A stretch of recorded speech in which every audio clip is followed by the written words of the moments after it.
Hi, it's Mark from Remarkable Speaking. I'm here with Iyad Salloum of Insync Physio in North Burnaby, British Columbia. We're talking about hip pain today.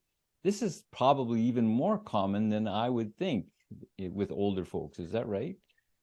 Yeah, so the specific thing we want to talk about is, specifically outer hip pain. When people tell you, the outside of my hip feels a bit sore and it kind of tends to be quite limiting and very painful in certain cases, you'll see it favoring, let's say, an older population, and it tends to affect even women more than men quite a bit more, unfortunately. There are several causes for this that could maybe predispose women more than men. We've actually been seeing a couple more of these. We had a really sunny October, so people were out and about moving around a lot more. And we saw this in a few hikers, so we had a couple of seniors coming in, actually just happened to come in the same week, same exact presentation, just went on a big hiking trip, and then suddenly started developing soreness in their outer hip. And it feels a bit tight, feels a bit stiff. So they start stretching and then it starts to get progressively worse to the point where they just tell you that they can't lie on it. They can't really sleep well. It kind of gets really, really bothered. They could walk a flat line, but that's about it. Like any kind of incline or stairs gets to really, really become bothersome. And Mm.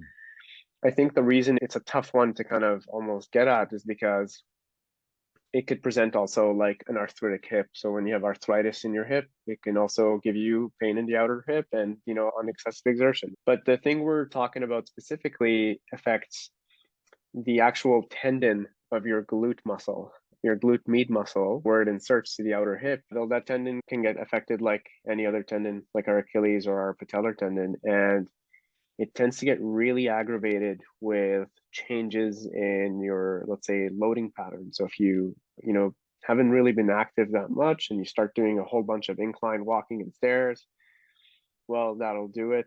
And then when it flares up, it tends to get really aggravated with stretching.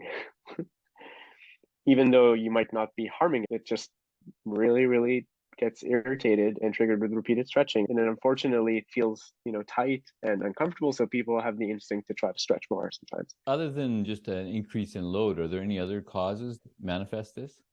We do see it with impact. So if you fall flat on your outer hip, and if you're, if we're lucky enough not to have any like bony injuries or anything like that, you can get that because your glute tendon, especially glute med tendon, is quite exposed on that outer hip. So we have like a big bony prominence, just the beginning of our thigh, just below the pelvis, and that's where those insert. And that really plays a huge role, that muscle. It prevents us from waddling when we walk, when it works, normally. And so that could be a reason. And then when most people kind of end up Googling it, they find something called trochanteric bursitis, which is the most commonly viewed thing, where it's classified as the inflammation of something called the bursa, which helps kind of almost like lubricate the surface between the tendon and the bone. However, what we're finding is that bursa seems to be a victim of just the tendon at large. So if the tendon's sore, the bursa could get sore. It's hard to get the bursa kind of happening on its own. You have to have some kind of very specific mechanism or somebody rubbing that specific part only to get it. And it's really rare that you just get it out of the blue. So when we see these, a lot of times our first thing to do is actually try to identify, are we actually dealing with that versus, let's say, an arthritic hip? And the management's really almost a bit surprising to a lot of people because we will exercise it a lot, but we would just start off with also avoiding certain things like a stretch for the first week or so, just to give it a break. And what is the typical course of treatment?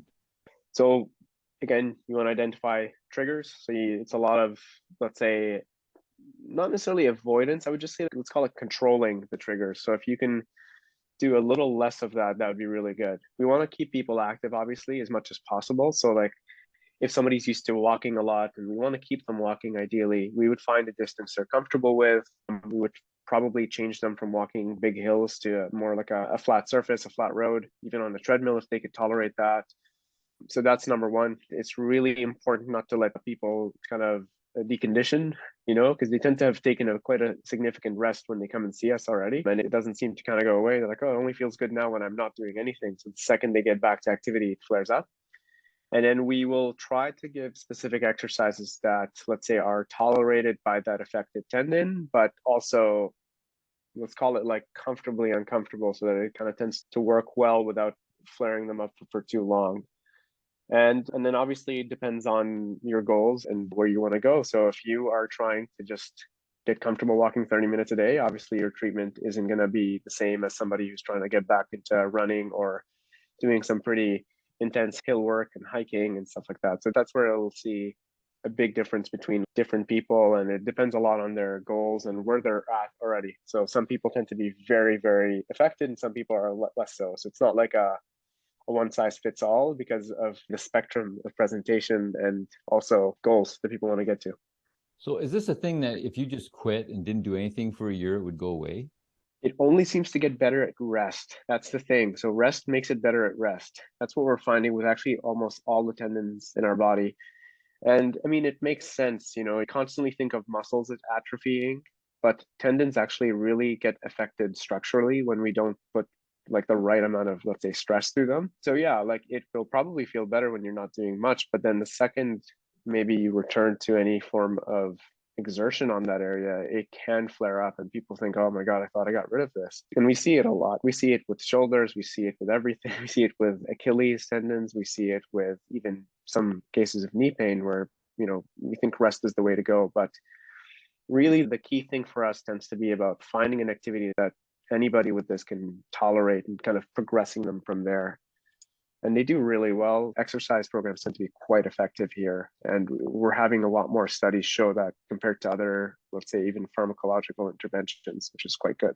If you're having some hip pain, get in to see the folks. Sooner is better, always. Your recovery will probably happen quicker the sooner you get in there rather than you waiting around. It ain't going to get better by itself.